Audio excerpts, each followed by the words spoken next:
Oke, baik sahabat BPSDM, jumpa lagi dengan saya Edang M. Kendana. Nah, hari ini kita akan berdiskusi ya, mencari informasi yang luar biasa lah.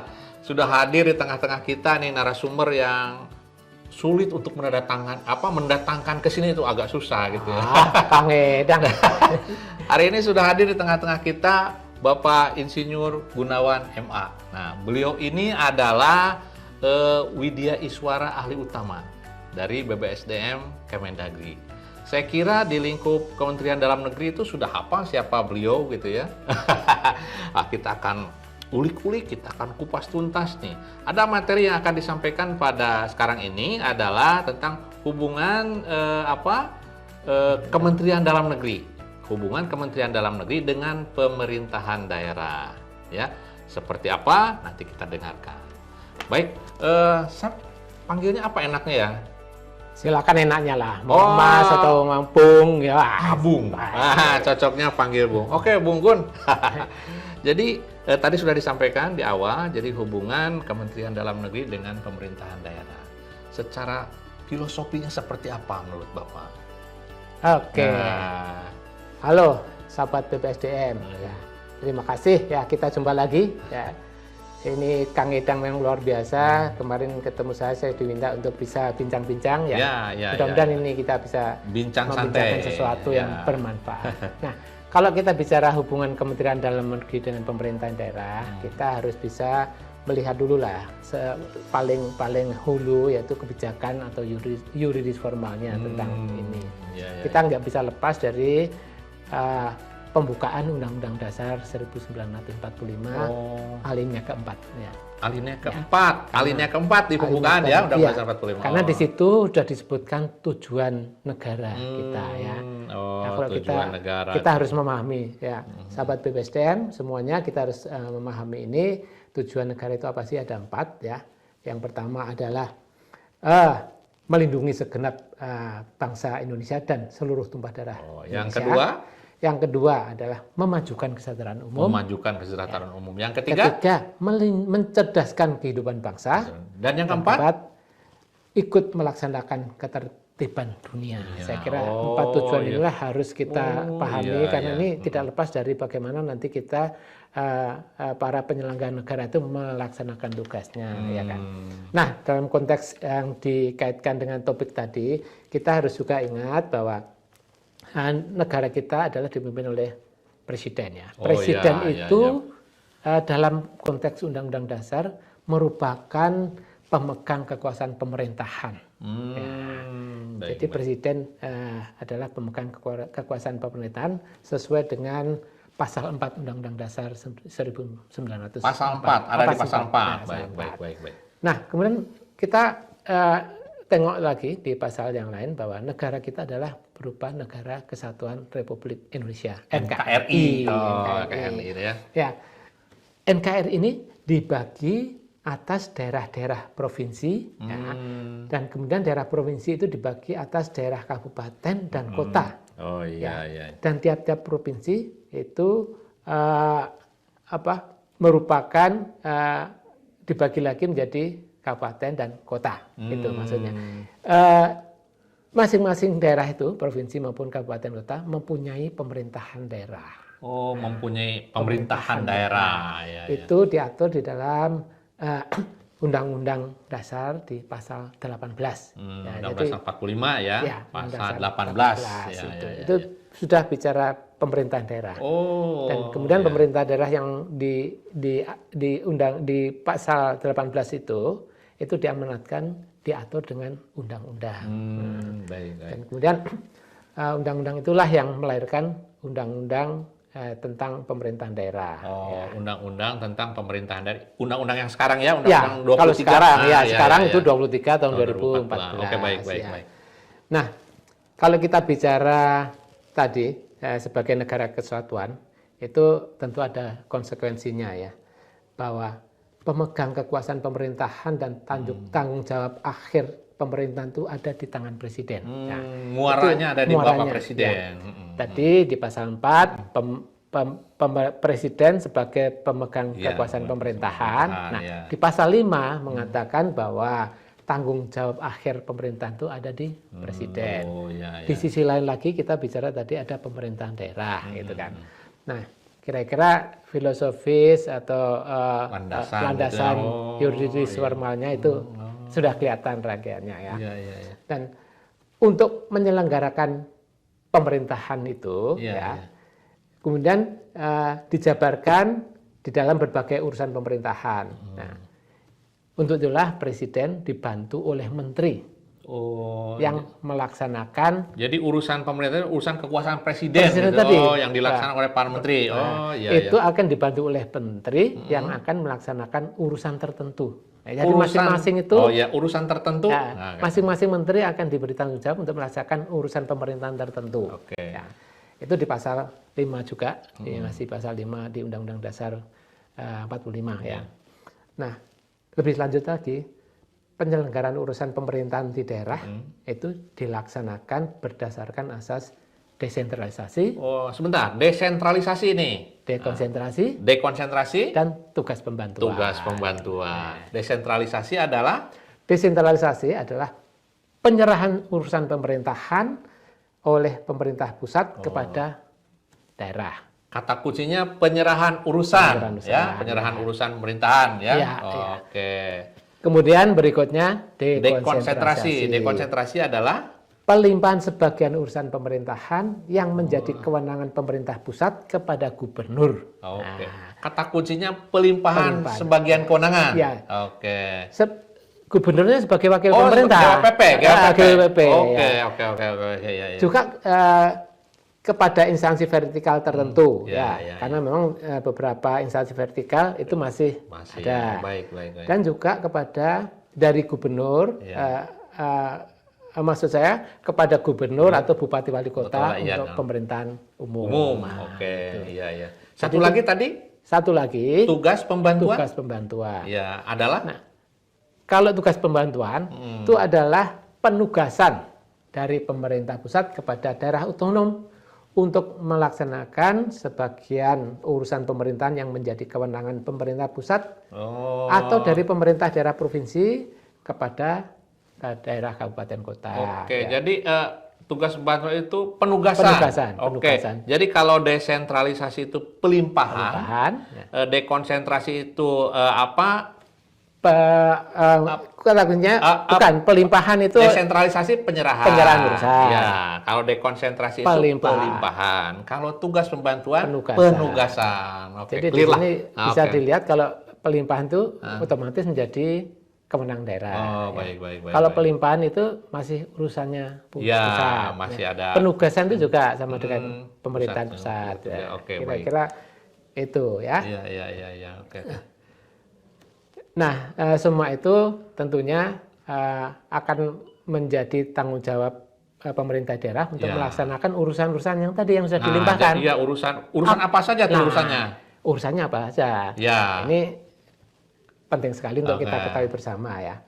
Jadi urusan pemerintahan yang diserahkan ke daerah itu, ini ingat, itu berasal dari kekuasaan pemerintahan yang ada di tangan presiden. Jadi ini nanti akan kelihatan benang merahnya bahwa urusan pemerintahan kepada yang diserahkan ke daerah itu adalah urusan yang menjadi tanggung jawab presiden. Jadi bukan di luar di luar kewenangan presiden ya. Jadi itu. Kemudian juga setelah diserahkan ke daerah ya tugasnya presiden menetapkan pedoman penyelenggaraan urusan pemerintahan tadi dan melakukan pembinaan pengawasan. Tugasnya. Ada NSPK. Ya segala macam. Terus satu lagi yang penting tadi Pak Kang Edang menyatakan urusannya apa saja. Itu juga penting. Saya kira kita harus bisa memilah. Urusan pemerintahan itu ternyata dibagi menjadi 3 kelompok. Ada 3 kelompok. Satu, urusan pemerintahan yang bersifat absolut. Urusan pemerintahan bersifat absolut. Nah, yang kedua, urusan pemerintahan yang bersifat konkuren. Yang ketiga, urusan pemerintahan yang bersifat pemerintahan umum. Ada 3, absolut, konkuren, sama pemerintahan umum. Kalau absolut itu jelas kan, mutlak itu urusan pemerintahan. Absolut gitu ya. Tidak diserahkan ke daerah. Nah, konkuren ini yang perlu kita ketahui. Karena ini menjadi tugas bersama antara pemerintah pusat, pemerintah provinsi, dan pemerintah kabupaten kota. Apa saja urusannya itu? Nah, itu kita bisa lihat ada dua kelompok, ada urusan wajib dan urusan dasar. Oh ya. Dan sebenarnya urusan pemerintahan Urusan wajib itu dengan urusan hampir pilihan menyangkut, gitu ya. Wajib dengan pilihan gitu. Wajib dan pilihan. Ya, Wajib itu ada wajib dasar dan non-pelayanan dasar gitu ya. dasar. Ya, siap. Hampir semuanya menjadi urusan pemerintah daerah sebenarnya. Hampir semua. Ada 32 urusan. 32 urusan yang harus dilakukan. Nah, inilah yang menjadi kunci bahwa pemerintah pusat yang tadi menyerahkan harus meyakini urusan yang diserahkan itu dilaksanakan dengan sebaik-baiknya untuk kepentingan rakyat, untuk kesejahteraan rakyat. Di samping NSPK, kemudian melakukan bimbingan-bimbingan segala macam, itu ada lagi yang namanya pembinaan dan pengawasan. Nah, menarik nih pembinaan pengawasan nih, menarik Betul. nih. Nah, kalau pembinaannya seperti apa nih kalau pembinaan pengawasan itu? Artinya pembinaan ini sesuai dengan pasal 8 ya, bahwa itu harus dilakukan oleh pemerintah pusat. Jadi pembinaan dan pengawasan penyelenggaraan pemerintahan daerah provinsi dilakukan oleh Kementerian KL dan terhadap penyelenggaraan pemerintahan daerah kabupaten kota dilaksanakan oleh gubernur sebagai wakil pemerintah pusat. Baik. Tapi intinya bahwa itu harus dilakukan pembinaan dan pengawasan oleh pemerintah. Oke. Nah, itu Pak Kang Eda. Dengan demikian kalau tadi kita lihat hubungan pemerintah pusat, kabupaten, provinsi dan kabupaten kota itu sebenarnya vertikal dalam urusan urusan pemerintahan gitu. Tapi dalam penyelenggaraan urusan otonom itu tidak hierarkis ya. Nah, kembali lagi ke masalah pembinaan nih, Bung Gun. Ya, gimana Kang Eda? Nah, pembinaan itu apa saja sih? Jadi pemerintah Kemendagri dalam hal ini gitu ya melakukan pembinaan kepada pemerintah daerah itu apa saja nih yang dibina? Nah, konteks kita tadi sebenarnya baru bicara pemerintah pusat dan pemerintah daerah. Ya. Tapi dalam urusan otonomi daerah, itu pembinaan umum itu sebenarnya dilakukan oleh Kementerian Dalam Negeri. Kementerian Dalam Negeri oleh Sehingga, kita ya? oleh kita. Sehingga kita kalau bicara pembinaan dan pengawasan, itu sebenarnya kita bisa mengatakan bahwa tugas Menteri Dalam Negeri itu harus melakukan pembinaan pengawasan secara umum. Di bidang apa?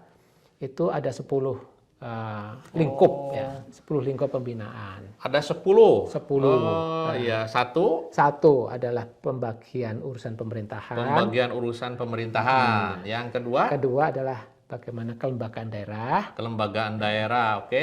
Ketiga adalah bagaimana kepegawaian pada perangkat daerah. Kepegawaian pada perangkat daerah. Ya. Keempat, keuangan daerah. Keuangan daerah. Kelima adalah pembangunan daerah. Pembangunan daerah. Kelima adalah keenam. Oh, sorry ya, maaf. Keenam adalah pelayanan publik di daerah. Pelayanan publik di daerah. Ketujuh, kerjasama daerah. Kerjasama daerah. Kedelapannya, kebijakan daerah. Kebijakan daerah.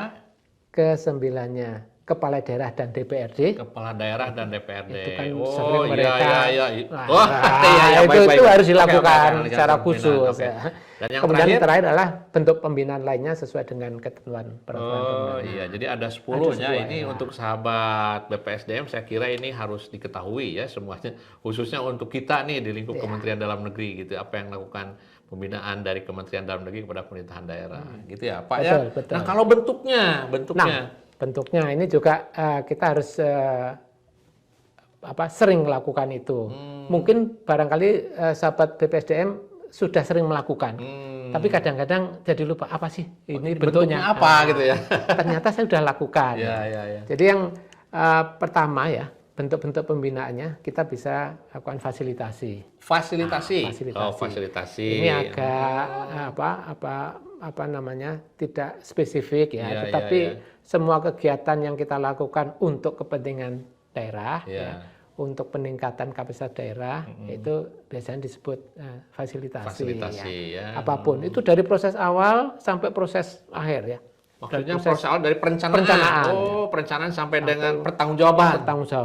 Bahkan mungkin ada evaluasinya. Itu kita lakukan fasilitasi. Siap. Instrumennya masing-masing. Instrumen perencanaan itu bagaimana kita lakukan fasilitasinya. Itu ada. Itu namanya bentuknya fasilitasi. fasilitasi. Yang kedua? Yang kedua ada lagi namanya lebih agak teknis ya, konsultasi. Konsultasi. Oke. Konsultasi. Konsultasi itu bisa aja langsung mereka datang. Oh, dari daerah datang enggak ya?